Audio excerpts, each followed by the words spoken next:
10 seconds to go. Jaron dribbles into the front court, drives to the bucket. His shot, no good. Put back up and in by Trayvon Scott. Cincinnati by 1. Rose from half court. His shot is no good. The snap, the put down, the swing of the leg. It is on its way. It is good. Cincinnati wins the American Championship. Here comes the quarterback, Burrow, looking for a block, and he got it up in the front by Hopkins into the end zone. Touchdown! What a skipper! Called his own number and streaks for 23 for a touchdown for Cincinnati.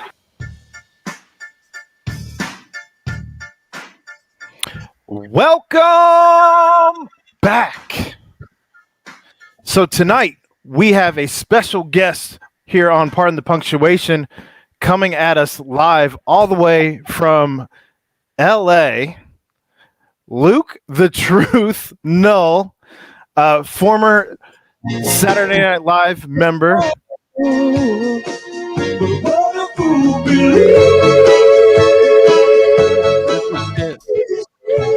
He found out that was your shower time song, apparently. Oh man, that's my jam, dude. I love the Doobie Bros. Gotta have Michael McDonald. So you were fired from Saturday Night Live. That's how you wanted us to introduce you here. So yeah, I like to start with honesty. I got to know what the story is there. Oh, they were just like, we have enough white guys, and we don't need you anymore. And I was like, okay. It was very amicable. It was a very amicable parting of ways. It was not a Shane Gillis, I had racist tweets or something. It was more like a, we like you, we do not have room for you. And I was like, so they met the quota. Peace. Yeah. Yep, they had enough. You didn't fit. Pretty much.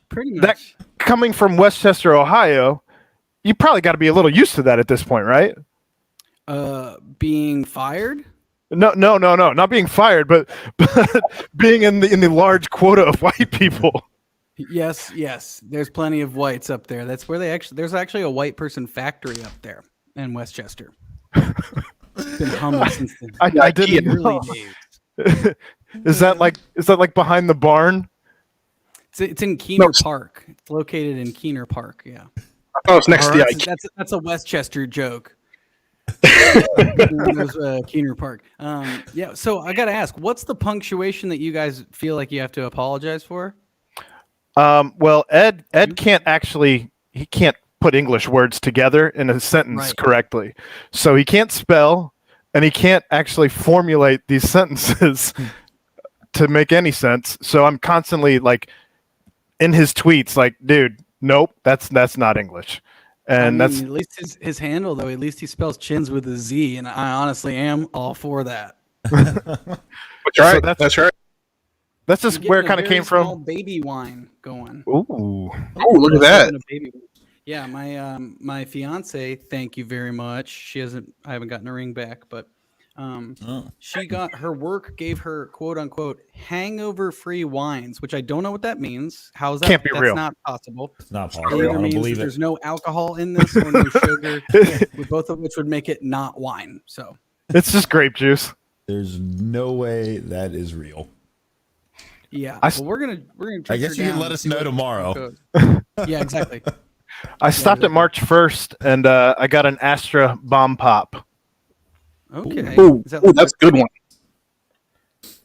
I think Bomb Pop. I'm thinking like the red, white, and blue rocket pop that you get. Exactly. Whatchamacallit? Yeah. Sweet. Yep. I've heard of that. When I was in Cincinnati, I was visiting my folks, and my brother was telling me that beer existed, and I was like, that sounds wild. It's a seltzer, actually, but it's fantastic. He's on a seltzer kick. I just he's on a seltzer. Braxton garage beer because this is high class Bud Light. That's what it is. Hey, ain't nothing wrong with the Braxton Brewery, man. No, I'm going with the Saunders Root Beer Stand Root Beer Float IPA, which is my last one, and I'm really sad about it. And it's delicious. I was gonna say it's impossible to find this anywhere. I know. I took the last two at Jungle Gyms. I feel like the same kind of thing happened when they made like the Graders black raspberry chip, like stout or something that sold out everywhere. Sold out. Yeah. UDF has one now. I wonder if it's actually good. You know what I mean? Like I would try it. It's not. It's not. We reviewed it. I figured. Yeah. Now, when was the last time you had graders? So good. Graders, I did not get the last time I was home, but probably pre-pandemic. Probably last time I visited pre-pandemic. I think I might have picked up a pint. They did just around. They did just drop a new flavor. It's the it's limited time, like black raspberry cookies and cream. Yeah, you're on top of it. I follow Dan Horde. Follow Dan Horde on Twitter. He's been on the show. Oh, dude! Like, what a gent! What a he gent. is a peach. They also make a Grader's black raspberry chip, lactose free ice cream. Just FYI, had it this week. Wasn't bad. 2021. I'm sure it's good. I mean, yeah, it's the yummiest flavor there is. I feel like they used to call that sorbet. Oh, that's a good point. Could have been a sorbet. Could have been. I'll look it up. So you also dropped a music album where stand up, yeah. But it is music. Lots of playing of the guitar. Self-taught. You know, really plateaued at my guitar playing ability when I was probably like 17, and then just have been pretty much coasting from there. But I do stand up with a guitar. Yeah. I mean, it got you a fiance, right? Hey, she puts up with it for sure. She certainly is fine with it at best. Yeah, it's fine. Any gems from the album there that you wanted to drop here? Oh, I mean, go on there and check it out. It's all about my butt and wiener. If you guys are trying to hear more about that, hit up good old LukeNull.com. Check out my butt and wiener. Endless amounts of butt and wiener stuff. But yeah, good old fashioned F jams, as I say, on the album. Some I wrote during my time at SNL, others from my time in hot off the press. It's not my internet for once. we may have lost Luke from LA. Lost the truth. Oh no. It's a good freeze picture though. I mean, way better than any of mine from last week. I will say that. Yours usually like something like that. I'm sure it'll pop back in here in a second. Oh no. I'm gonna hit pause and well, I wonder if he's got to know that it froze up, so that's all right. It happens. Oh, looks like he might be. It is. So that was Luke Null. He really loved us, I think. Oh, wait a minute. Oh. There we go. We're back. I tried leaving an entry. Oh no, that's usually super good. Where did I leave off? Did I freeze like this? Did I freeze? You did. We talked about it. It was actually a good freeze picture. You know, like it was really your eyes weren't like only half open or anything like that. It was very like solid. Nice. But I think we lost you at Button Wiener. I think he's gone again. Oh, no, not again. Luke Null has spent more time on our podcast than on SNL. I think he caught that. Is he back? Yes.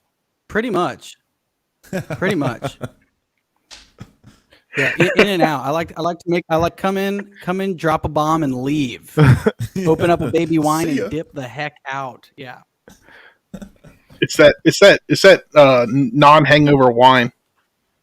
Exactly. That's what's doing. It's throwing me for a loop. Ruining the signal and everything. I know. I don't know what the deal is. So LA. Being on Saturday Night Live, and you are wearing the new stripes. You did have a dope ass jacket. If you wanted to show anybody on YouTube the back of that jacket. The back of the jacket is essential. Captain Bengals is gonna love this. Agreed. Look at that. That's It's a good find. It's a good 90s find. Heck and you're yeah. rocking the T. Higgins new stripes. Had to pick up my boy T for the new look, and I'm into it. I like the fit. I hear it fits like a T-shirt.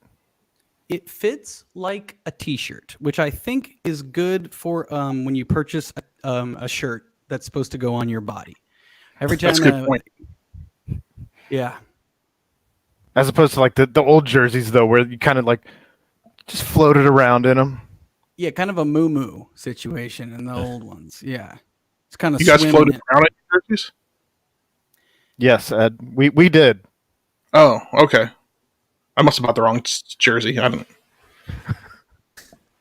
What are y'all's jerseys? What are you guys rocking these days? Oh man, I got that classic Tyler Eifert. You know, Nice. Dig and I it. think I got a Malaluga. The one hit wonder himself, Tyler Eifert, man. Oh, What a 1 year. The one hit to the jaw. Tyler Eifert. Yes. Ugh. R.I.P. I need to walk I say down to the pro shop. Bring his ass back. Bring him back. Vet. I mean, there was talk about it. There was could talk just about bring bringing him him from Tebow instead. back. Okay, we Hey. could do that. Yeah, we should go out and we should trade our first round pick for Tim Tebow next year. I'm not here for that. Not at all. No. I am interested to see how that all turns out, though, because Oh, it's just a fucking media stunt. You know what I mean? They just want people to, that's a great thing about the NFL, though, is like they can bring somebody in the in the preseason, off season, bring them in, be like, look who's on our team for a while, and then they're like, hey, see you later, and you get like, there's your doggy bag on the way out the door, pick it up, see you later. You mean we're the doing Met? that right now with Thaddeus Moss. That's what we're doing. So Well, it's not and gonna work, but wasn't Tebow's last job the exact same thing with the Mets? Yeah, I was gonna say that's exactly what they did for all the spring training. But you know what? He hung around in their minor leagues for a while. that's true. Because he sold more tickets for their Double-A team than they'd ever sold, even during a pandemic. Hey, sometimes you got to do what you got to do to make ends meet. Hey, it's That's Tebow fair. time. Wild.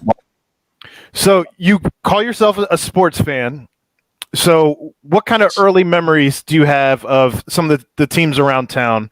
As obviously, you do have a love for the Bengals, as we can see. I know we were talking even before we started recording a little bit about the Reds. So what are some of your early memories that you have here around town with some of these sports teams? Yeah, man. I mean, grew up, in Cincinnati tri-state area. So grew up Bengals, Reds.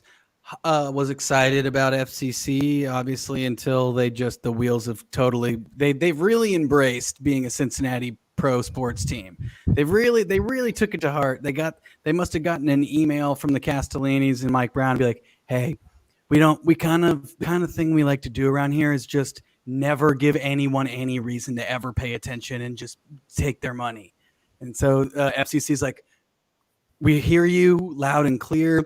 We will be record-settingly bad and borderline unwatchable for as soon as we become a professional soccer team. So I'm all aboard that. I'll say, I'm in LA. No one cares about sports out here. There's other things that people do for fun, and it's a great luxury to not have to care. You know what I mean? Like from Cincinnati, it always bummed me out that I'm like, it's like one of the most fun things you can do in Cincinnati is go watch one of our teams that'll just hurt you. That's just the only reason they exist, is to create bad, negative memories of you getting really drunk and embarrassing yourself in front of your loved ones because they allowed you to have hope, which I think is some of my earlier memories as a kid. Is just like, it's not as sad as a Browns, like I'm 30, during like my teen years and things when I was really starting to hardcore be into it. It's the Bengals are almost more abusive because they give you some reason to believe they might be good. Whereas it's not like the Browns where it's just like 20 years of losing every single year, top 10 pick every year. It's like, no. We're going to get to the playoffs so that we can hurt you more. You know what I mean? Recently we've become the new Browns, but yeah, it's just a lot of negative memories, and I love it. Love them all for it. Love the Reds just being terrible and useless and getting no hit in the playoffs. And that's another year. It's like, man, this is going to be a great year and biggest embarrassment possible. Cool. Awesome. No problem. I'll be back next time. Last year, COVID season, it's like, awesome. We go on a storybook run to sneak into the expanded playoffs during a shortened season. Let's go. I'm excited for it. And set a record to not score a single run in the in a playoff series. Cool. Thank you so much. Love it. Cy Young Award winner.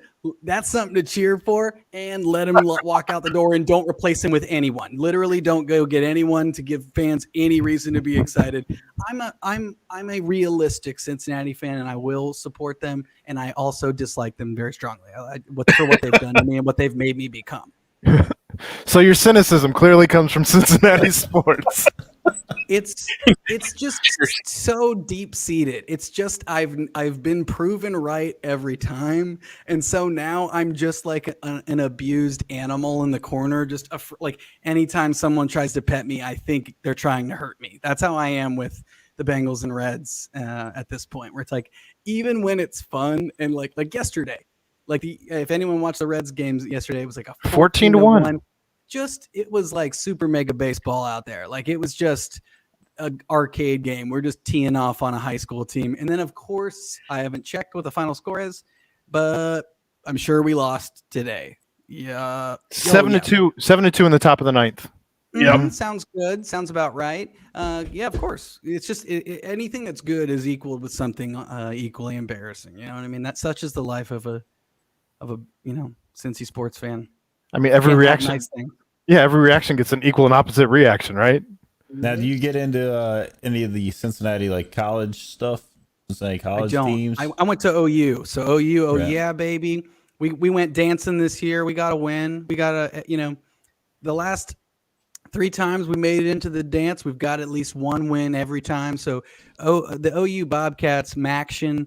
Anytime the Bobcats sneak into the dance, put money on them like I did. I was loving it. I was eating it up because they always win one. They always win one game at least. I love it. They won twice when I was there. When I went with you having lived in Athens, were you a little bit extra excited that Joe Burrow was drafted by the Cincinnati Bengals?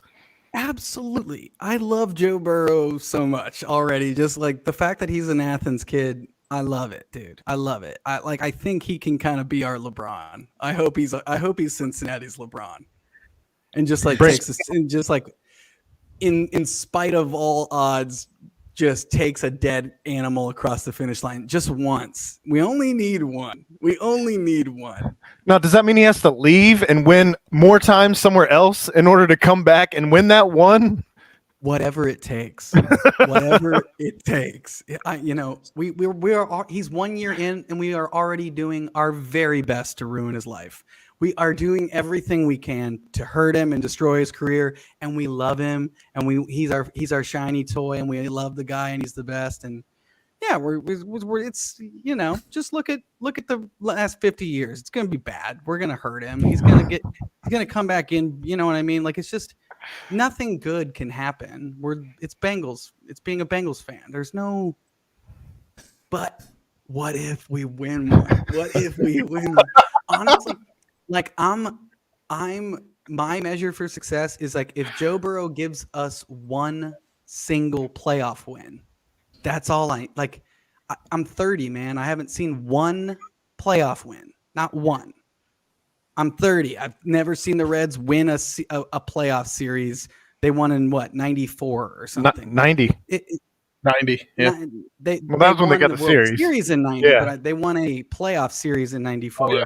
But I'm saying they have not done anything in my entire life. And it's just, I think my best Cincinnati sports memory is probably Todd Frazier winning the home run derby. I think that's like all and it doesn't matter. It's not a real. It doesn't. There's no tangible reward for it, but it is a great Cincinnati sports memory. But I was there for that, and I post that video, the video from the top of the stadium where I was sitting every year around the All-Star game, and then Todd Frazier either likes it or retweets it, and I'm like, check mark, I finished that. Like my wife and that I went, and it was legitimately, great. I think, is my favorite Reds memory of my entire life. I think that's like the happiest I ever have been as a Reds fan. Is literally that moment. In the middle of a terrible season, Todd Frazier, against all odds, wins the home run derby. We should gotta bring him take back. the little rays of sunshine, you know? Yeah, I think we should bring him back. He just got released by the Pirates, so, and I think all he's doing right now is just fat shaming people on the internet. So he should be free and available. Hey, let's get that fat shamer in here. I'm for it. I'm here for it. Can he pitch in relief while Amir Garrett sits on a 5-game suspension for no reason? What are your thoughts on what baseball's doing this season between the Nick Castellanos suspension and now the Amir Garrett suspension, where Baez is the one who hopped out of the dugout, inciting the actual benches clearing incident? Yep. He's not in trouble though. He plays in Chicago. You can't get in trouble if you play for Chicago. So I guess we'll say the same thing for Yachty and St. Louis. Yeah. I mean, no. It's hard for it to not feel like a specific fuck you to Cincinnati.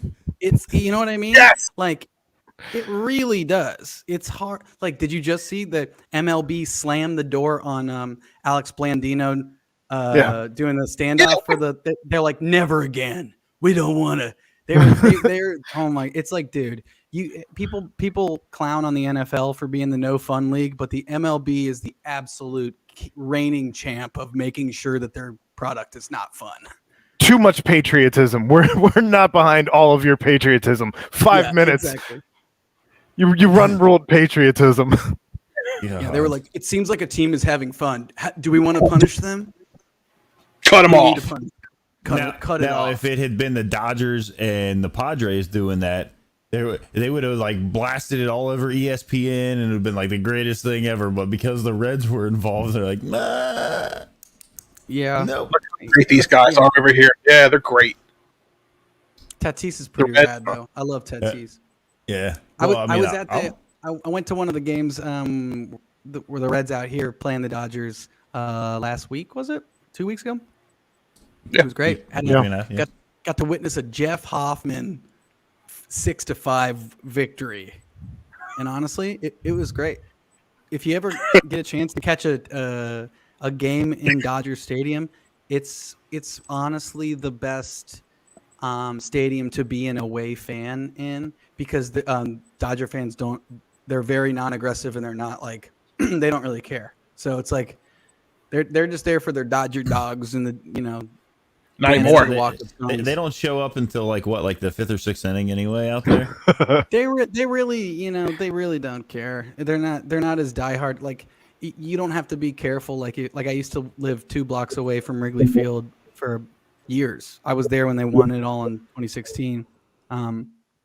That's where I came up doing comedy stuff in Chicago. And you go to a Cubs game, you do have to kind of watch out, because there can be some very drunk and aggressive Cubs fans, which I honestly respect. I do respect, like, somebody being really fired up about their team. Obviously, if they're being like too over the line, not cool. But there is a certain amount of like drunken ribbing that I expect as a away fan.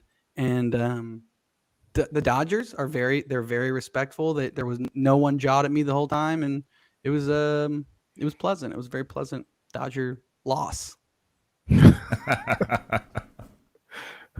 Unreal. So you said you were a dog, and I think Clay would be mad at us if we didn't ask him this question. But what do you put on your hot dog at a ball game? I mean, if I'm going, like, if you're in Chicago, you can't put ketchup on your dog. Capiche? If you're in Chicago, you got to have the inedible sport pepper stems on your dog. You got to have full slices of tomatoes lazily thrown on. You got to have unrealistically green relish on there that makes you question, like, if there's like cleaning chemicals in it. You got to have the celery salt, because if there's a vegetable that you need to harness the flavor of to give your dog a little pep in its step, it's the celery salt, baby.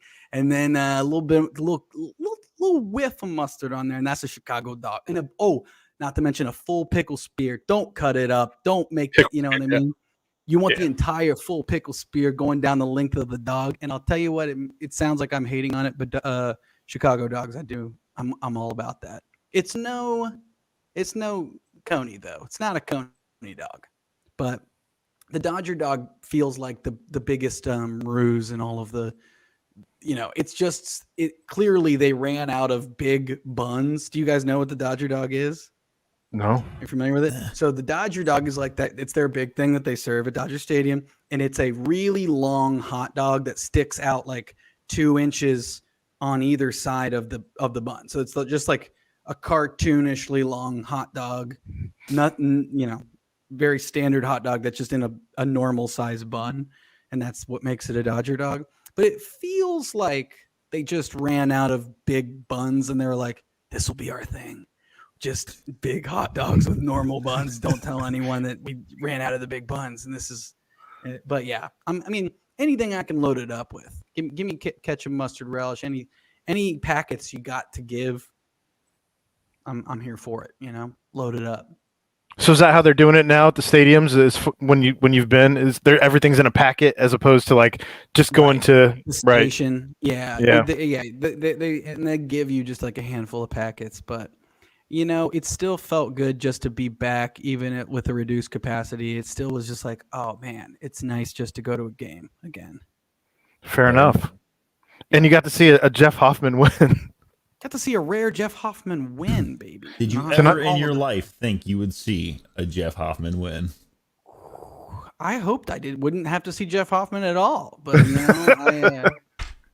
but we're here. He's a starting pitcher for us, which is very cool. It's what you want. You want to replace Trevor Bauer with Jeff Hoffman. That's a 1-to-1. He did just lose to the Pirates here, so congrats tonight, Jeff Hoffman. Yep. Yeah. Yep. I think that ended pretty good 7-2. stuff. Hey, it's the Reds. We're at the end of the day, we are probably going to be an at best 500 team, and I'm here for the distraction. Because there's so many years where we were just like out of it by April, like those 3-18 starts. Like those years are just like. You can't even convince yourself to watch because you're just so far out of it that it's not even fun. Whereas like if you're flirting around 500, you could still lie to yourself and do the mental math. Like if we went on a run and got really hot in August, because you know what I mean? Like last year was so fun. We was hot at the end and Oakland does it every year. Why can't we ever do it one year? We did do it 1 year last year. We did do it 1 year last year, and I think are they keeping the 7 team or the 8 the expanded playoff? They did keep the expanded. That's like the only thing. DH was great for the game. They decided to get rid of that because no reason. Too much fun. Can't have it be fun. Cannot have it be fun. Because everybody likes to see a pitcher stand up there and take 3 strikes and head back over to the dugout to go warm up for the next inning. Honestly, though, there is something like romantic and fun about a pitcher hit. Like when you see like Luis Castillo had like that little this year had like a little dribbler double, and I was just like, this is magical though. When you see a pitcher get a hit, you're just like, oh, it's so stupid. But it hurts when you give up a pitcher hit. You're like, fuck. Like what was the series we just played? We just gave up like a pitcher hit off us 3 times and he'd never hit. It was the White Sox. The White Sox pitcher destroyed us, like almost hit a home run off of us. And it's like, oh God. And they never bat at all anyway because they have the DH, which is ridiculous. I know. It made it much worse. It made it much sadder. We gave him his first career hit, his second career hit, and his third career hit all in the same game. Nothing like a 3-ball game for the pitcher to go home with and just put them all up on the mantle. He's got the same amount of 3-hit games this year as Eugenio Suarez. So yeah, Henny, my boy Henny is. I'm trying to believe, but he's making it hard, dude. I'm trying to not give up on him because it is a long season, but it's like, you got to give us something. You got to. It's ugly at bats too. Yeah. They aren't like he's going down. He's working the count. It's like no. It's bad. It's bad. It's looking really bad. Now, are you here for bat flips and all of that? Even though the MLB is not here for it. Yeah, absolutely. We're bat flipping sons of guns or whatever the Emir Garrett said. I'm all about it. That's probably why we're getting all the fines, is because we're Just out here, just having too much fun.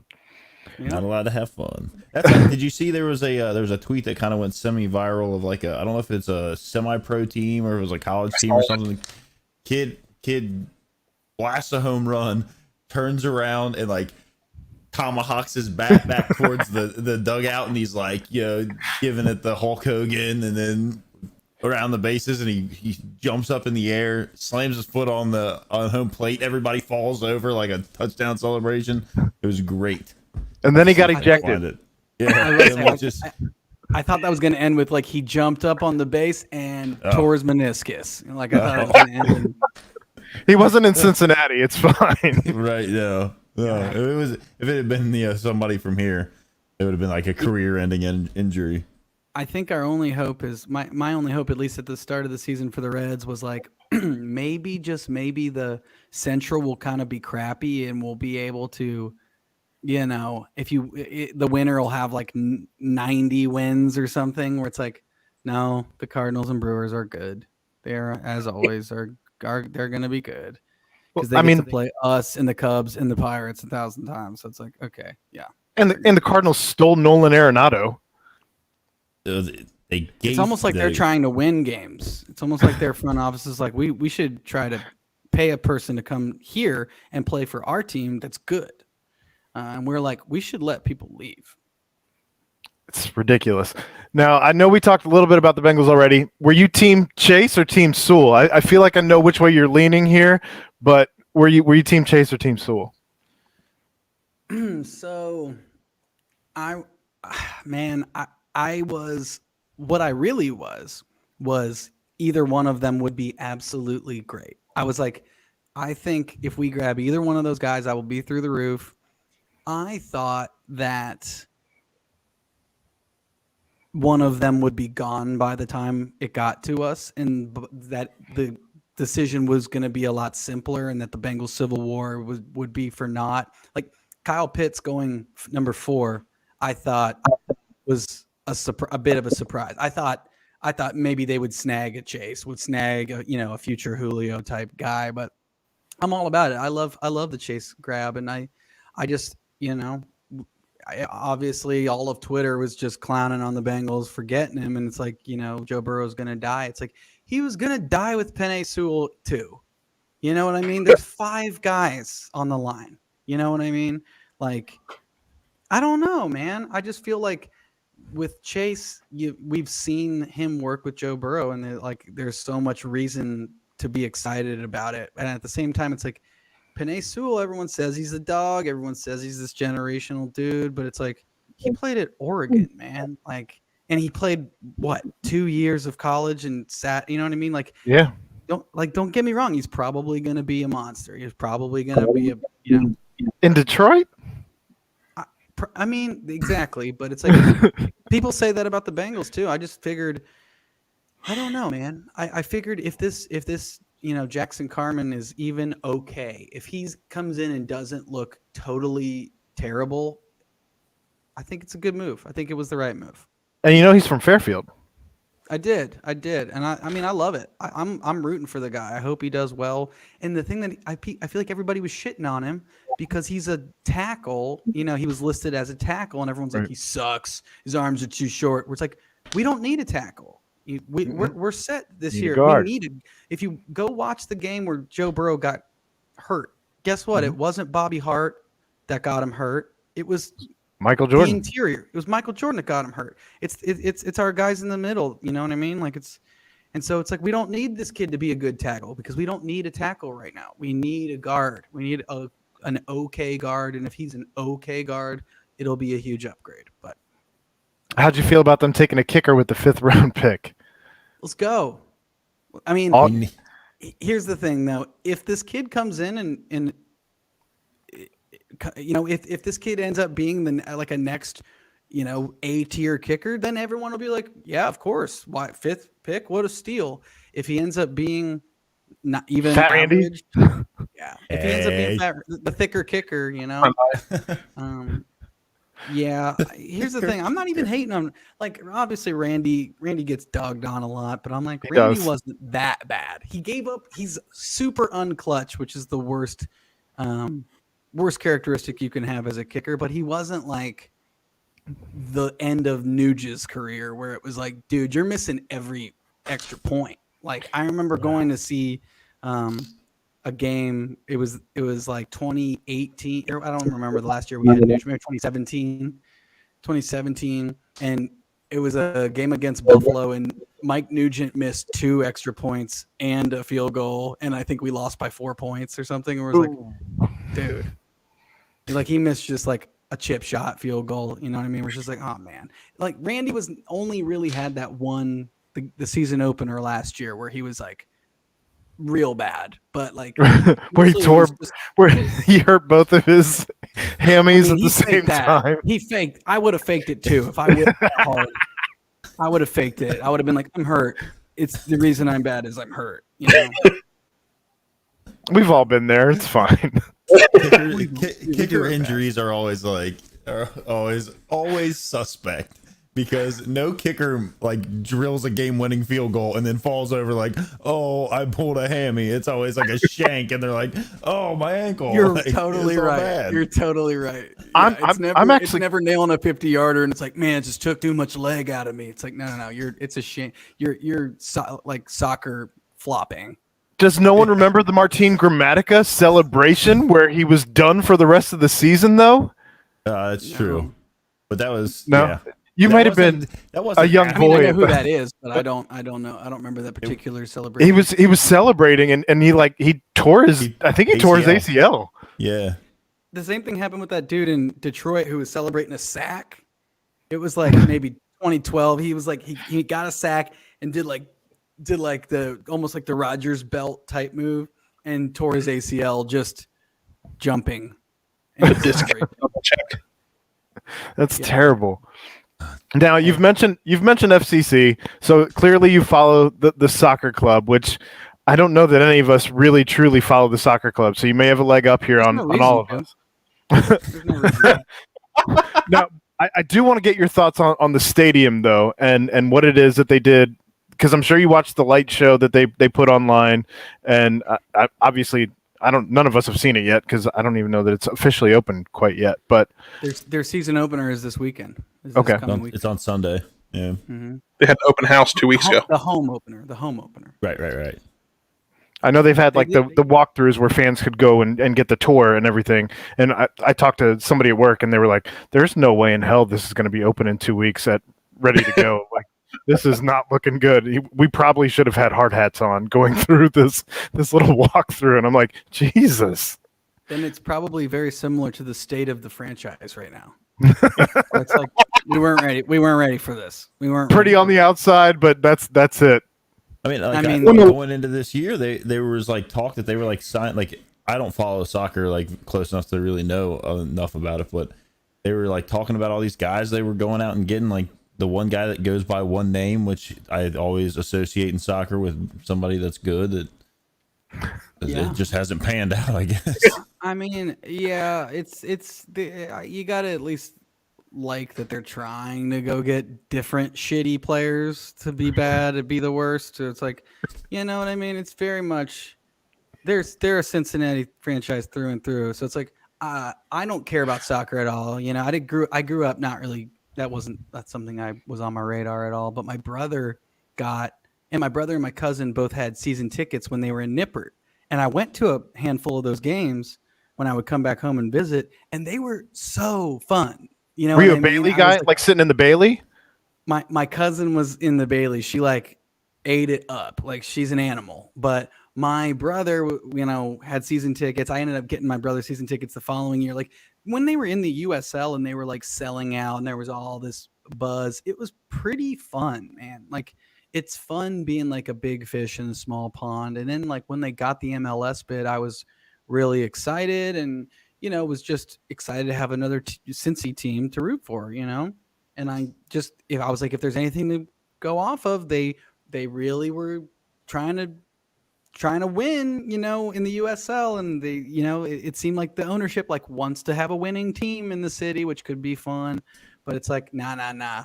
The first year they're in the MLS, they allow the most goals ever to be scored in MLS history. So they're the worst team. They're record-settingly pathetic. The following year, last year, they set the record for the least amount of goals scored.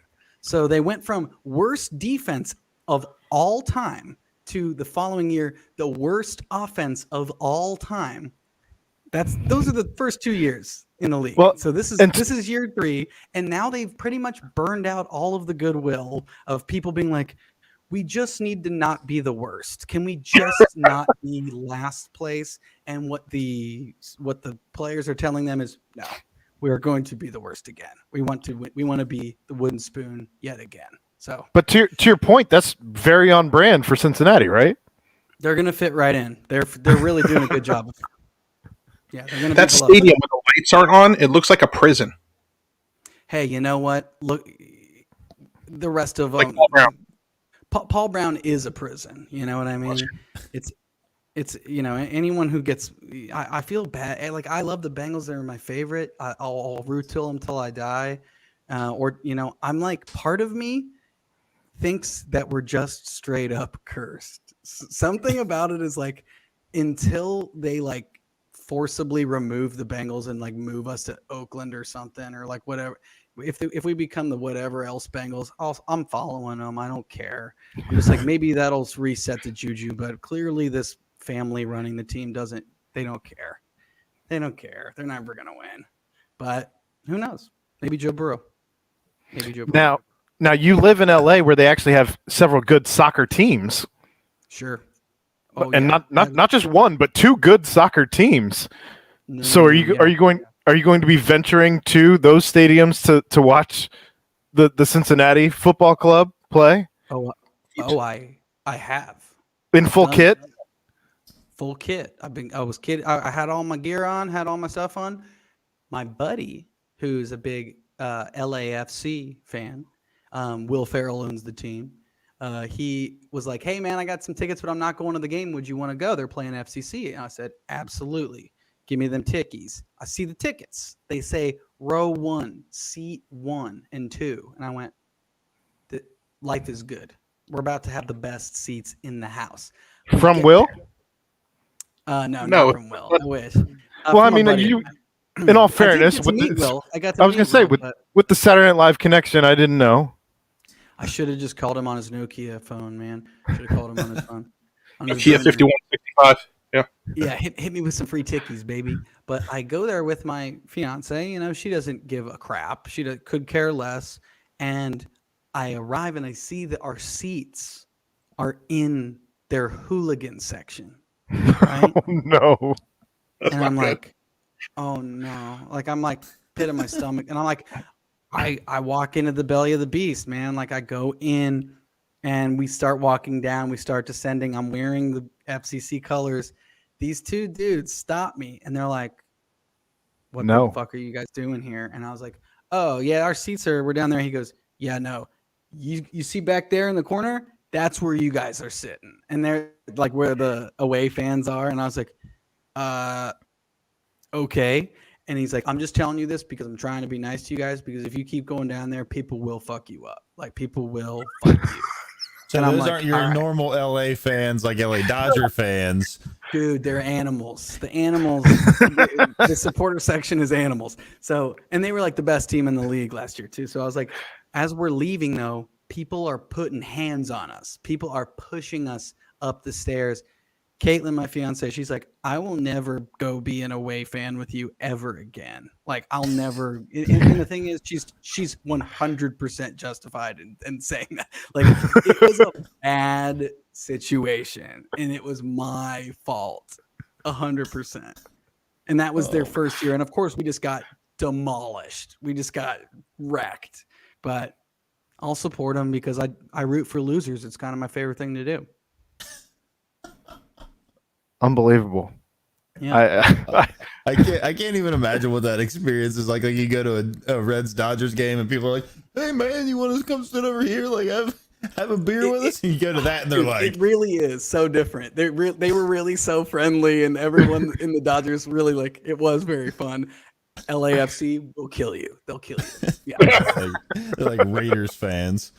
Dude, they were like it was like Raiders. I almost went to the the Ryan Finley led Bengals game in Oakland. A friend of mine was like, "I have tickets. Do you want to go?"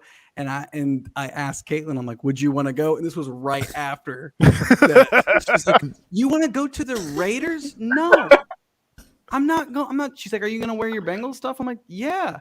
She's like, "I'm not going. We're not going to that." I'm like, I hear you. I do.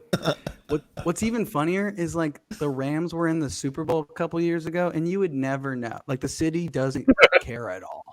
They don't care at all, and it's hilarious because I'm like, Cincinnati would, if we were in a Super Bowl, it doesn't matter. It would like the city would be on fire. You know what I mean? Like people would be so pumped up about it, and it's like, don't get me wrong. I think LA really likes the Lakers. You know what I mean? You could argue the Clippers, but like obviously like Kobe, RIP. You saw Kobe stuff all over the place. You see, like they are into the Lakers. Even like the Dodgers winning it all last year, you definitely saw a lot of Dodgers stuff, but not as much as you should have. You know what I mean? Like not enough to be like, oh my, they won the World Series. Like, come on, it's supposed to go crazy. No. Do they do anything for opening day there for the Dodgers, or just like another day in LA? Like, I don't care. I mean, you've been here for opening day, right? Like, oh my God, yeah. Where it's insane. It's because it's all we have to do.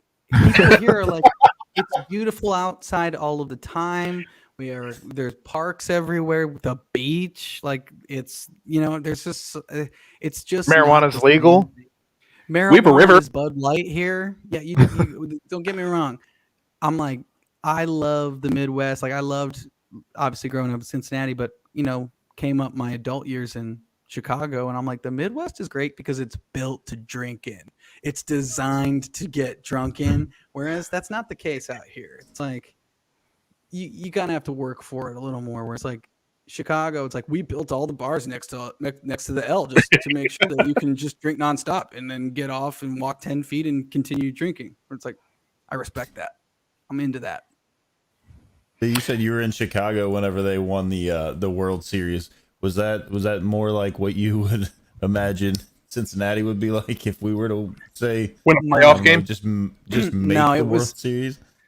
It was more like, I'll tell you what, man. Like I was in Chicago for 2 Stanley Cup wins, and that was pretty bananas. I was in Wrigleyville for when they won that too, and it was an explosion and fireworks and people hanging from the street lights and shit. But like the Cubs winning the World Series, 108-year drought, I'll never see anything like that again. Like it was a human avalanche, dude. It was like like I'd like to think that the Reds fans would go that crazy, but there's no way, dude. There's no it was the most like organically pandemonium celebration of you know what I mean? Like I'm like standing on my back porch, like keeping people from having sex in my breezeway. You know what I mean? Like I'm like trying to be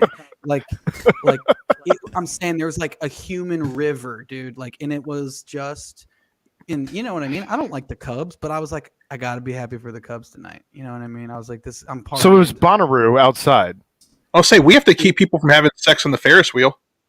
Exactly. It's a very much a Ferris wheel sex prevention situation.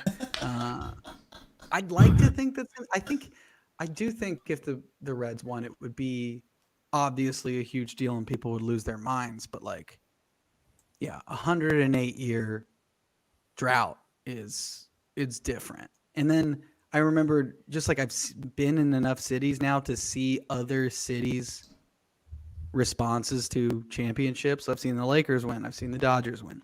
I've seen the Cubs win. I've seen the Blackhawks win. I was doing stand-up in DC when the Nationals won it all. I was there during Game 7. You need to come back. You are the one who breaks the curse. Yeah. Get back here. Here's the thing. Every time I flip them on, that's when they start losing, man. I have to follow on my phone. As soon as I tune in, I'm like, and we gave up a 3-round jack.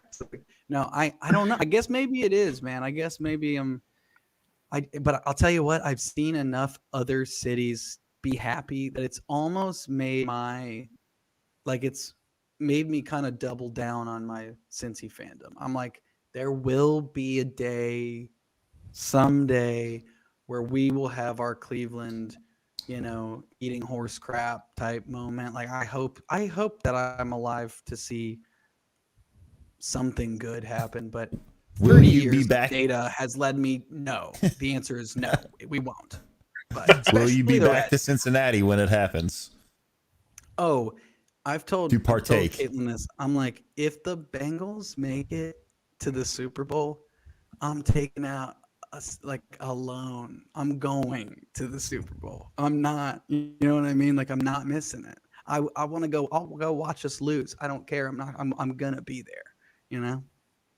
But so I do want to talk to you more about what it is that you're doing now in LA, because obviously you spent the one season on Saturday Night Live, and then they met the quota and they pushed you out. So here we are. So what is it that you are currently doing out in LA?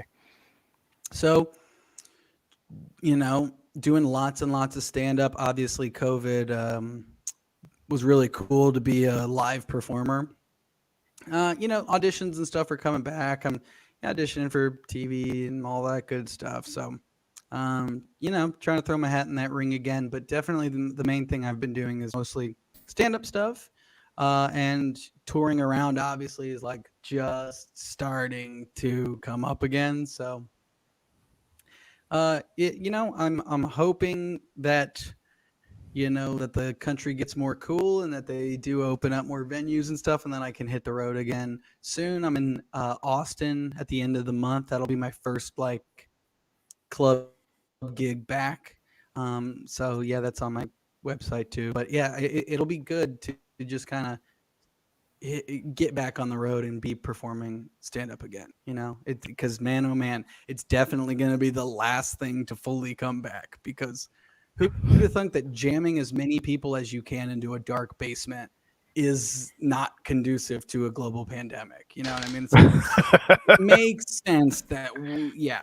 And then like these outdoor shows that are happening now, it's like I've done a million of them. I've done a lot of Zoom comedy shows, but it's like, it's not the same. Guys, we're doing our best, but it's the special sauce is not here. What makes this worth doing is not, you got to be there. You got to be, eating chicken wings in a terrible place in Lincoln, Nebraska to enjoy, Krispy. A buddy of mine does stand up out in LA actually. And I assume that everybody knows everybody out there, which is probably not the case at all, but his name's Justin Wood. So I don't know if you've heard of him or met him or anything, but I've heard of that name, but I've never met Justin Wood. He's from Columbus. He's from Columbus. Huge Bengals fan. So I don't know if you wanted to link up and watch Bengals together out there, but he's been out there. What do you think about the Bengals this year? Do you think we're better or worse? Do you think we're going to win more or less? Far and away better. Way better? Yeah, you can't spend right. You can't spend 10 draft picks where 7 of them are in the trenches and not be improved.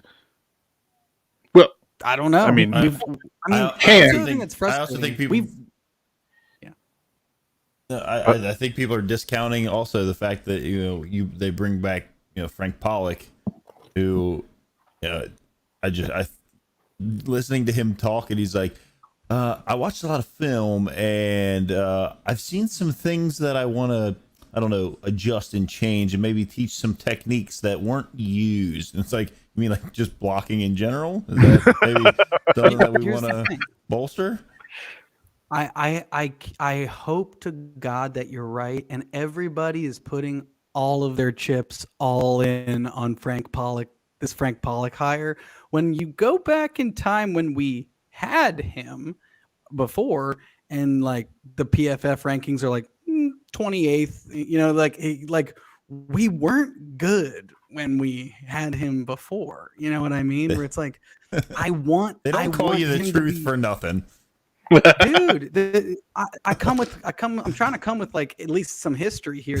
He was our O-line coach in 2018, and we were trash. We were a good run blocking team. That's one thing that he like Mixon ate when Frank Pollock was coaching. He did. But I really hope, I think that honestly could unlock a little bit of it. You know what I mean? I think if we don't need to be a top half pass blocking team if we are if we can commit to running, and like just if Mixon is back to 100%, we can just jam it down people's throats. It really, I think, will open up a lot. I'm just hoping that something goes right, you know.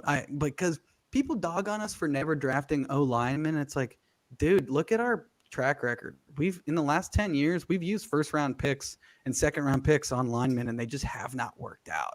Billy Price's, your Agbue's and Jake Fisher's, and it's like, dude, we've tried. We have tried. We also have let good guys go. You know, letting Big Whit go is like the biggest. Yeah, but you still get to see him out there. Yeah, I love Big Whit. He's one of my favorite Bengals of all time. Yeah, I'll always root for him. There's certain guys I'll just always root for, like AJ Green. I hope he has like he's not gonna, but I hope he has a resurgent year, and like I really hope that AJ Green comes out and is just stunting on people this year. You know, and that I really am rooting for him. I hope Andy Bernard to Tampa Bay. Absolutely. I would be thrilled to see Gio come out and tear it up. You know what I mean? Like, I want the guys I like to do well. Like, I hope Andy Dalton comes in and shuts up all these Fields people. He's not gonna, again, but it's like, I hope Andy comes in and just like runs away with the NFC North. I hope that he just out of nowhere is great. You know what I mean? I'm rooting for him because I like him. Just 1 year. Just 1 year. I read somewhere Andy's not bad, you know?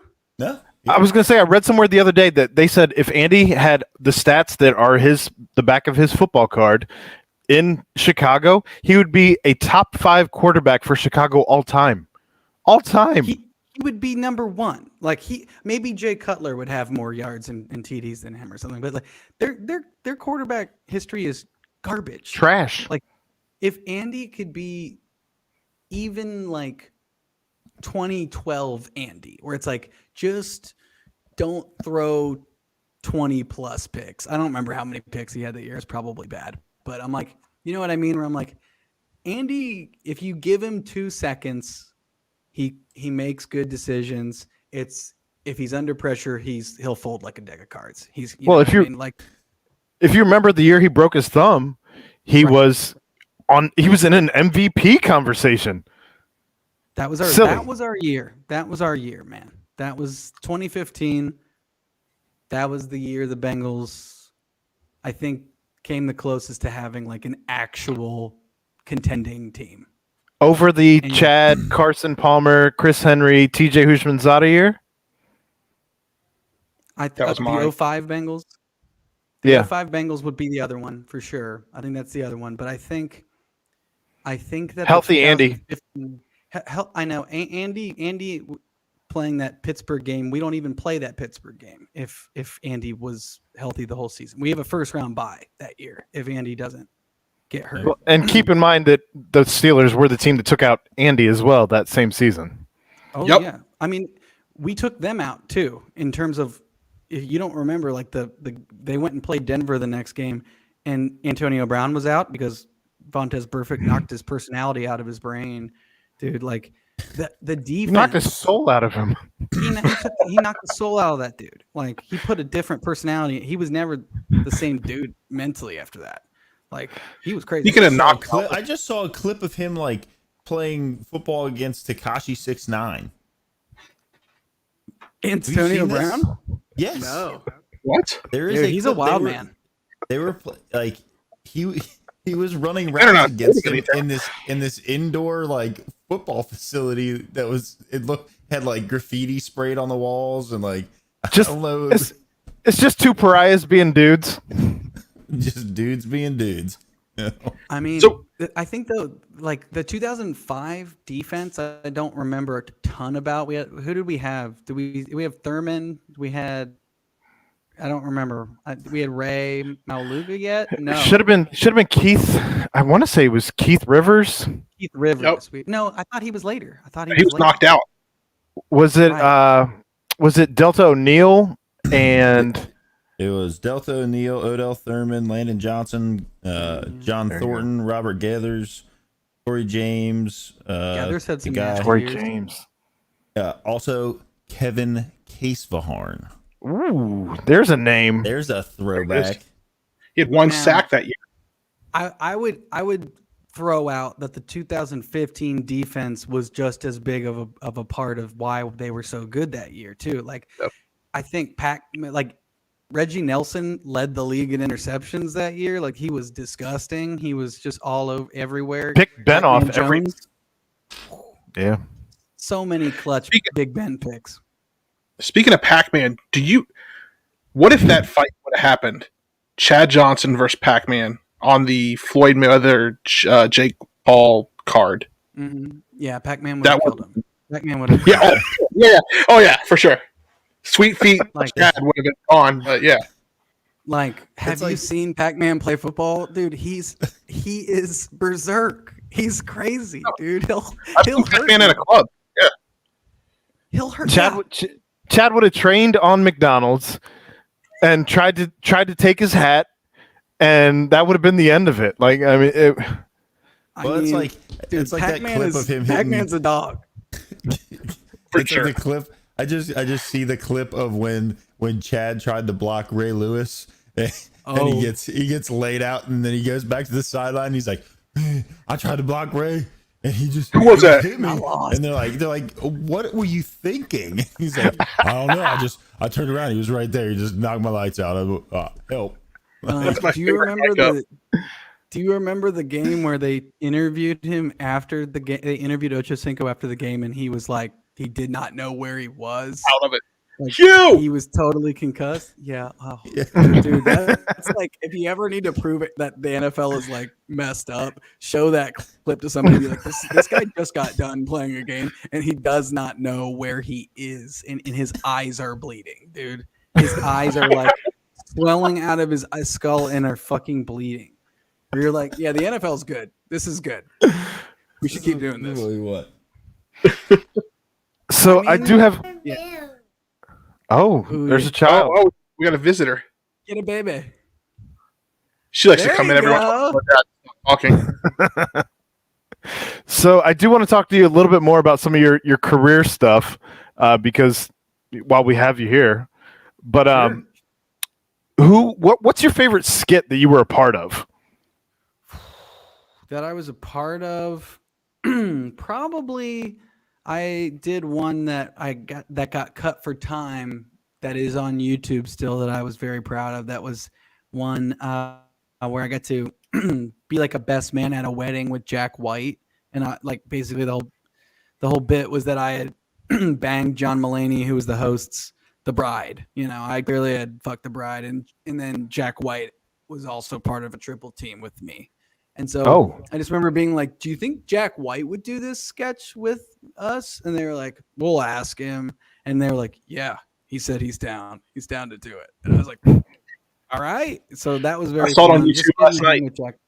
Dude, getting to hang with Jack White was just really fun. Like, he's just the coolest, man. I saw him in the Rock on Tours at Riverfront in like 09 or something. And I just remember I told him that. I was like, I saw you at the Rock on Tours in 09. And he was like, it was raining that night. And I was like, yeah, it was.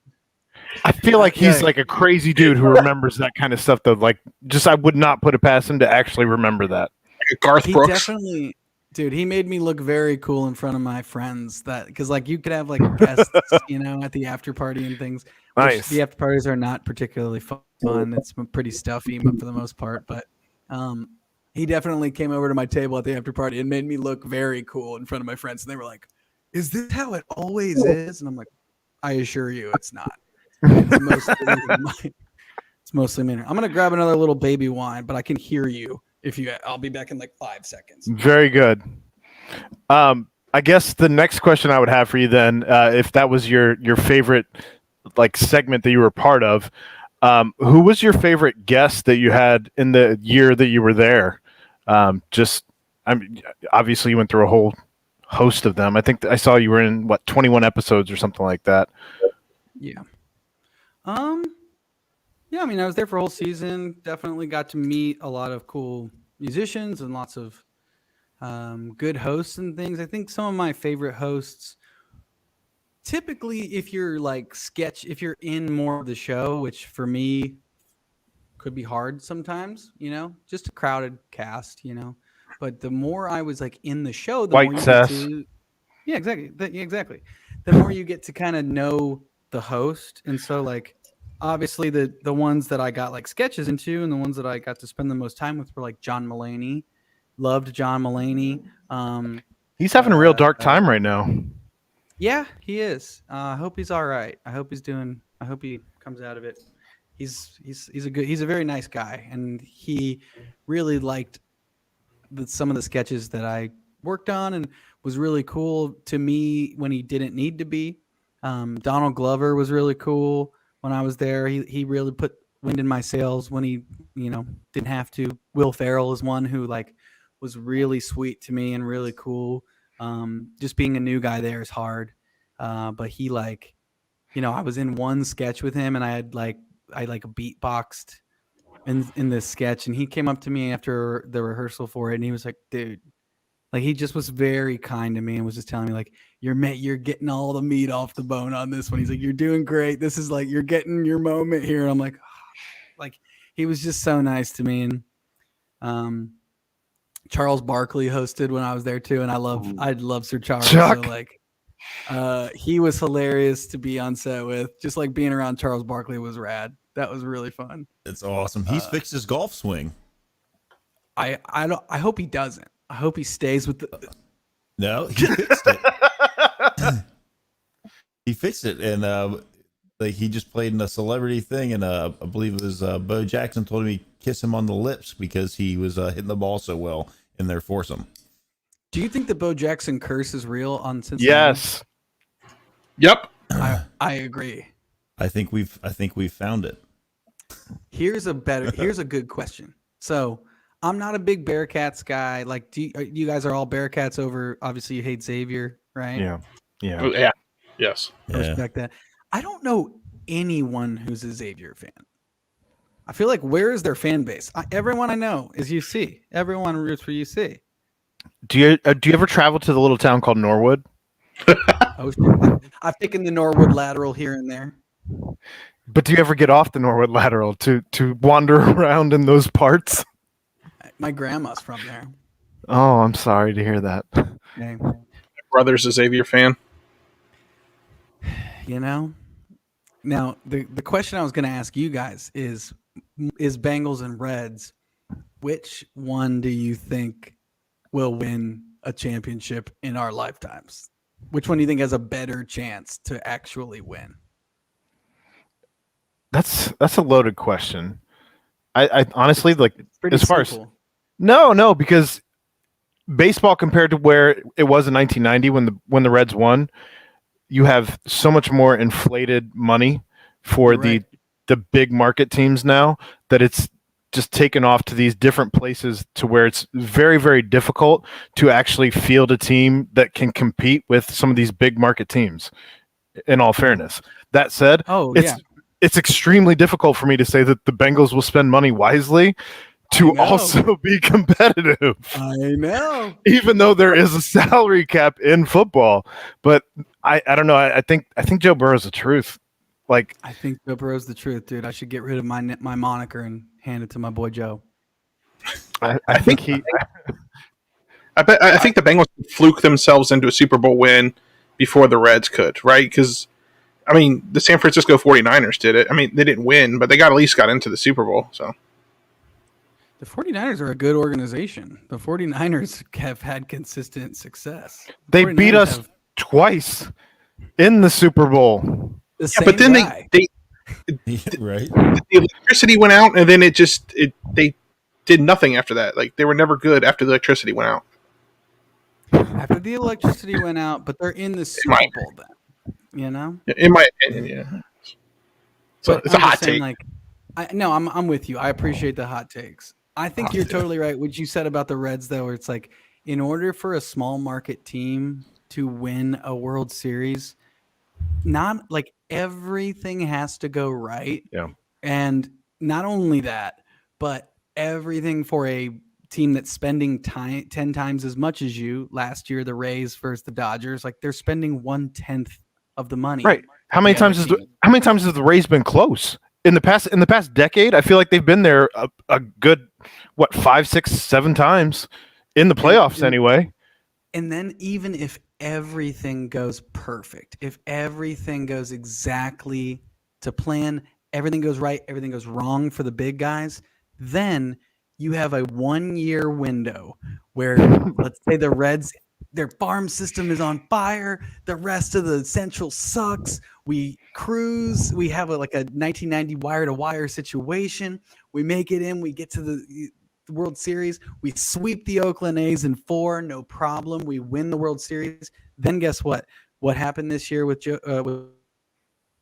Trevor Bauer? What happens to our team? You look at like the 2012-13 Royals, where it's like, great team, you rattle out, you do, everything goes right, you win it all, and your team just gets vultured and picked apart by places that are willing to pay these guys. You know what I mean? Like, you gross. do everything for a 1-year window in the MLB, and it just sucks. It's like, it feels very useless to root for them, but I'm like, okay, I got nothing better to do. You know, it's a distraction. It's supposed to be fun. Instead, it's depressing, and that's why we drink. And that's why I do think that the Bengals do stand a better chance to like accidentally ass their way into a Super Bowl win. Well, I mean, so you obviously have been active as of late, like interacting with, Bengals Twitter. That's, I think, where I caught on to you and where we ended up inviting you to the show. Sure. But what did you think about the whole New Stripes launch and the way that they did it, bringing fans in prior to, like, I feel like they're trying to make strides, even with the Blackburn family being very much ingrained with, the Brown family. I feel like they're trying to do the right things. They just don't know what the template looks like to do the right things. Like, I think all intentions, like, and I understand that the road to hell is paved in good intentions, but Sure. it's doing the right thing. I think you're right. I think, like, what's her name? Elizabeth Blackburn. The youngest girl. She's the youngest one. She's great. She's doing everything. She's saying everything you want your media outreach team person to say. It's like, I thought that the launch was great. I think they did a really good job, like having Ocho come in and be sitting in the throne. Like, I thought that was awesome. Smoking a cigar at that.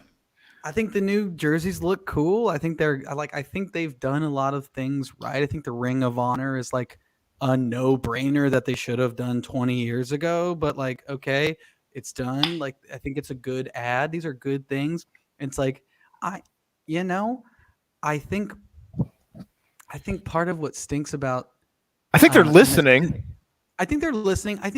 I do think that part of the luck of the draw is I really genuinely do believe that the AFC North is just a brutal division to be in. You know what I mean? Just over the last 20 years, like if I name on like the two best safeties I've ever seen in my lifetime, it's Ed Reed and Troy Polamalu, both of whom played their entire careers twice a year against the Bengals. It's like, I do think that the competence of Pittsburgh and Baltimore, and now that the Browns are good, it's like, what sucks. They had seven first, like, top 5 picks in a row. You're bound to hit eventually.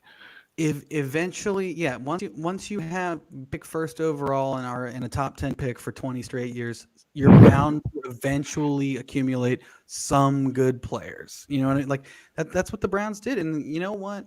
I thought I would be more butthurt about the Browns being good, but I was like genuinely happy for a lot of my friends who are Browns fans to see them beat the Steelers in the playoffs. I was like, that's pretty funny. That is pretty. I'm like, I'm hurt. After we embarrassed them, never be happy. Oh, dude, that Ryan Finley Monday Night Football game, that's the best Bengals game in 4 years. That's the most fun Bengals game in 4 years. The picture know? of him like diving forward and just being smashed on the bottom of the pile with this big smile on his face. And you're like, dude, that's someone our on guy. Twitter edited my face into it. I made a joke on Twitter that the Bengals should draft me 5th overall, and and I was like, if you draft me, I will be the Ryan Finley of the team. I am going to play QB. I will be the 3rd string QB. And if I'm in the game, it will be bad.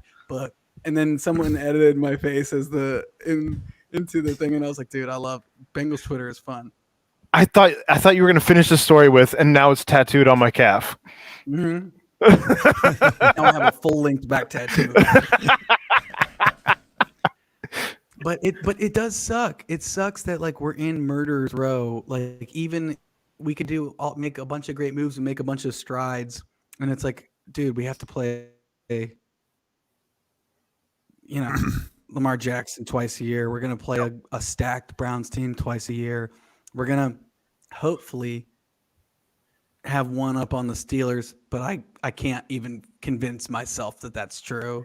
Ben's got to be Peyton Manning in Denver at this point, right? I don't know how Ben is going to walk onto a field.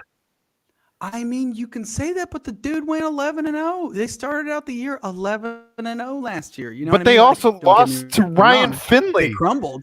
Yes, Yeah, they crumbled, and they lost to Ryan Finley. Which, don't get me wrong, chef's kiss. Wing sauce looking good. Like I was licking wing sauce the whole week, man. But like, the minute you start counting Big Ben out is the minute he like gets a ring. I just can't. I just want him to be gone. I just want him to be gone.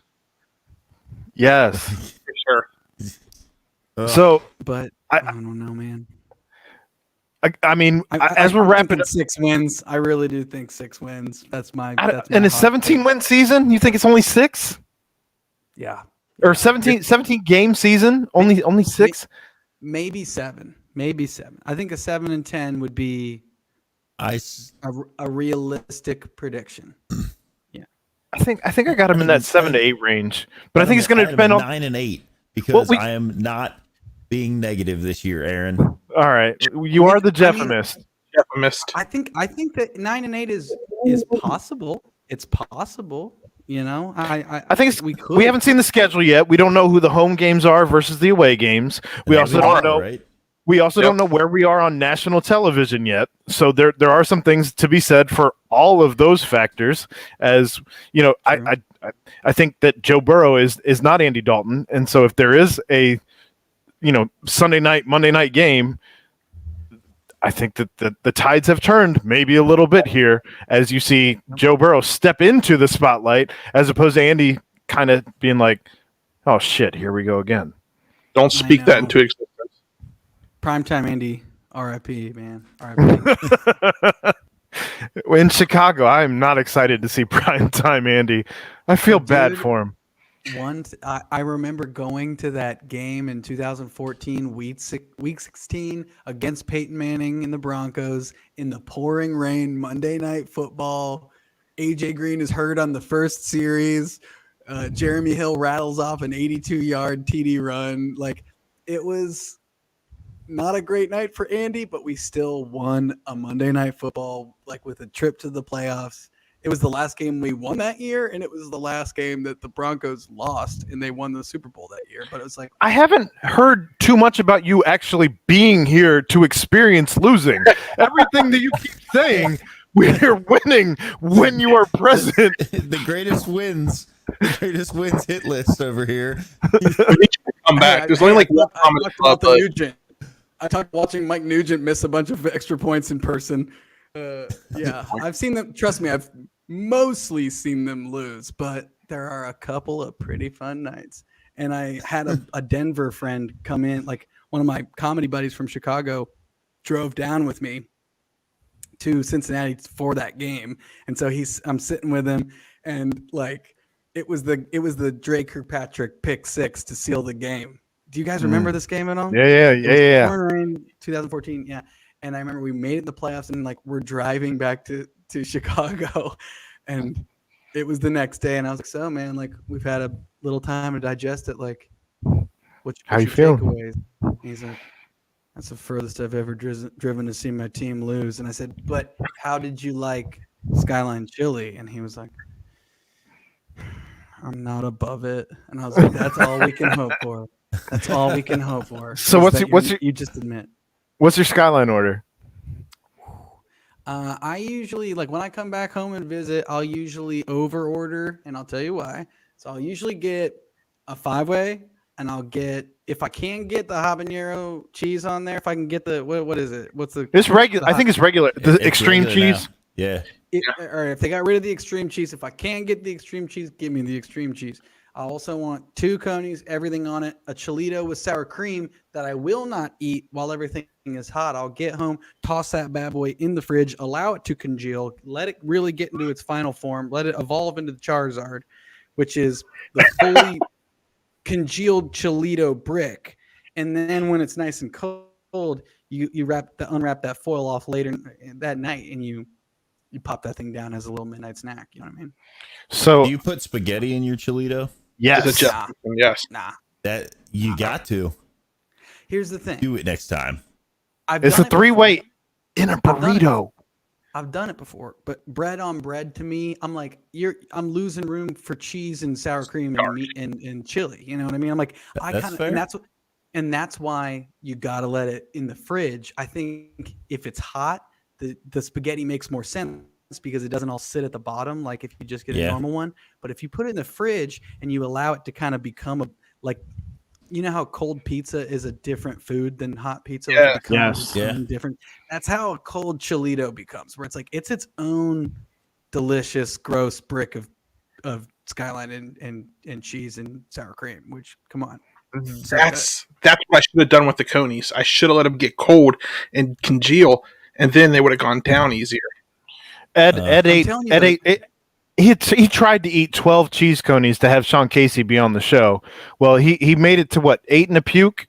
9. Puke. 9 in a puke, and Sean Casey lot of did come on the show. So we had the mayor, but it came at 9 in a puke instead of the 12, and he laughed his ass off. I took one for the team. That's respect, though. That's like some Joey Chestnut level numbers, dude.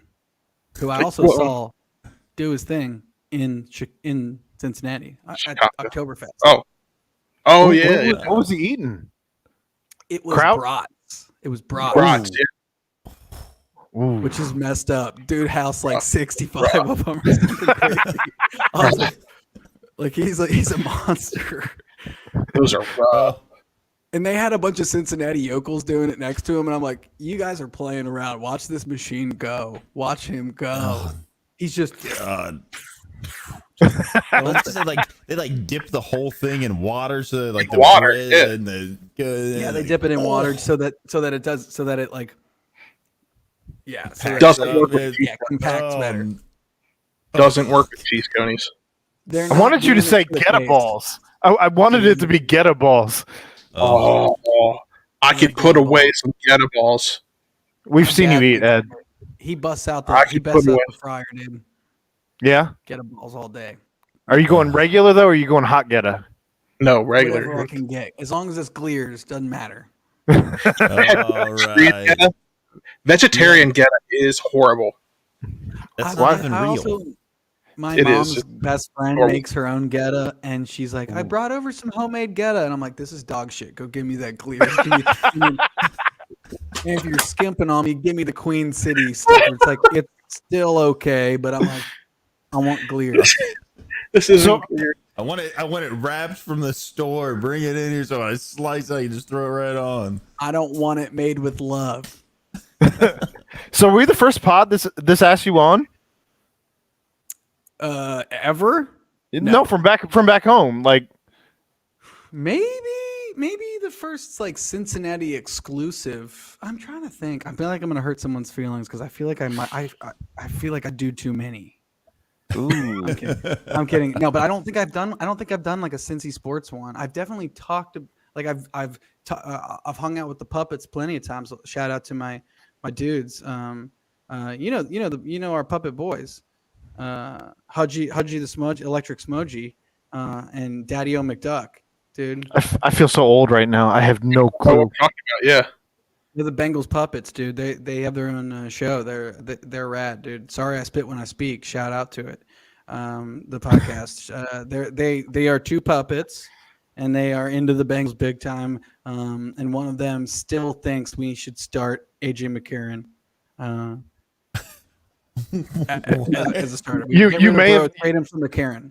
You may have just looked into who our next guest needs to be. Yeah, you got to hit up Daddy O McDuck and get them on here and give their hot takes on how AJ McCarron is the answer. Only if they're drinking non-alcoholic, I'm not going to be drunk tomorrow wine. These guys follow us. Yeah, they're good. They're great dudes. They follow us on Twitter, D&H Sports. All right. Sports. They're really good dudes, and they make really awesome highlight reels too. Because I feel like Nice. they don't do your standard like SoundCloud rappers. They put like classic like sports blooper type like 1970s video like orchestral things, but for like current guys, and they do. That's fantastic. Yeah, they're fun. They're good dudes. They're big time Bengal guys. Well, we do want to let you out of here, unless anybody has any other questions. Ed, Jeff? I had one question, but I just lost it from my friend Mike from the. That's on brand. It is 100% on brand. I was talking. I can find it real quick. We know it's getting real late out there in California, where it's going on 8 o'clock. It's almost 8 o'clock, which is when this city shuts down. My buddy Mike from Craft Brewed Sports Podcast, he said he wanted to know what your favorite moment of someone breaking character on SNL was. Ooh. Oh. Man. Did Jimmy Fallon show up at any point? Because that's automatic. Yeah, that's an automatic one. I think my favorite one was probably when Bill Hader hosted. He had like a character where he was like a very old man and like a motorized, like a rascal scooter. And he had like Cecily Strong like sitting on the rascal scooter, and he like there was definitely a very fun moment of them trying to get this rascal scooter off, and they were braking pretty hard, which that was a pretty good one. I've seen this. Did you break character while you were filming? No, I did not have enough. Like, I feel like if I had broken character, it would have been just a bad look, because I like needed to be as professional as I possibly could with the little at-bats that I had, you know? I'm like, yeah, dude. I'm the Alex Blandino of or I was the Alex Blandino. I was like, I just gotta make my moments, you know, and they came few and far between. But Find your holes, right? find your holes, man. Find the gap. Find that gap. Well, with that said, we do want to let you go. Anything that you want to get out before it is that time? I mean, hit me up on the old Twitter. Hit me up on the old Instagram. Hit me up on the old Spotify if you want to hear some goof tunes. That would be my things. Luke Null on all of it. There it is. Name of the album, right? Guitar Comic. Yep. There it is. Just want to make sure that got repeated, because Ed's audio. We did get it the second go round though. No, My audio is great. I'm a producer. Okay. He's a producer straight up, and he could put down 9 conies before his body physically would not allow him to do more. He ate too slow. That was the whole problem. Ate too slow, and he was like downing Mountain Dew after Mountain Dew. I feel like he was cutting it with a knife and a fork. We lost connection at one point, and I had to fix it. Like, there was an audio issue, and it took me 15 minutes to fix it. You know what? You eat 9 conies. Were they homemade? Did you homemade? No, they were straight from Skyline, and we gave the lady in the drive-thru $100 tip. So we did raise some money. We had some donations. See, that's the way to do it. Now, do you guys genuinely hate Gold Star, or do you like? I guess no one sees me, I'll get Gold Star, no problem. If I'm at the Bengals stadium, I'll eat a Gold Star cheese coney because they don't have another option. That's true. I've been there because at that point I'm usually about double-digit beers deep. Yeah. So how do you have money left over then to get a Gold Star Coney if you're double because I drank those. I drank those outside the stadium, Jeff. Yeah, drink in the parking lot, dude. The Dodger getting a normal beer at Dodger Stadium was $17.50. That's like a normal tank of gas out there. Dude, out here, nah. Maybe in Cincinnati. You might get a quarter tank. Seriously, like, it's messed up. LA is so expensive. Everything is like criminally expensive. That's crazy. It's messed up, dude. Every time I come back to Cincinnati and I go drinking, I'm like, I'm the world's richest man. I was gonna say, I messed up the joke.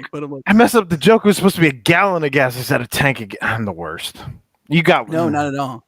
Not at all. It's more just you gave me the chance to be pessimistic again, and that's just tagging it before we get out. It's called an alley-oop. That's how we do. Me, man. You're just lobbing it up for me to Anthony Davis in, dude. That's how we do. Oh, well, this has been another episode of Pardon the Punctuation. Luke, thank you so very much for joining us. We did enjoy all of everything you had to offer because it was quite a bit to take in. Hey, I apologize for dropping truth bombs, dude. It's all good. I'm kidding. I'm glad. Too negative. I do love the Bengals in the end. Yeah. It did happen to be more F-bombs than Ed's F-bombs last week, so my mama loved that. But sorry, Sandy. In my defense, you never told me I couldn't. Oh no, you're good. It's no holds barred, really. It's just Ed was on one last week, and some people get defense too. Some people get into their own airspace. It's not ever Ed's defense. He's usually the most mild mannered out of all of us. When he talks. Hey, I'm here for it. Y'all. So thank you, Luke. For Ed, for Jeff, I am Aaron. This was another episode of Pardon the Punctuation, and we're out. Bye.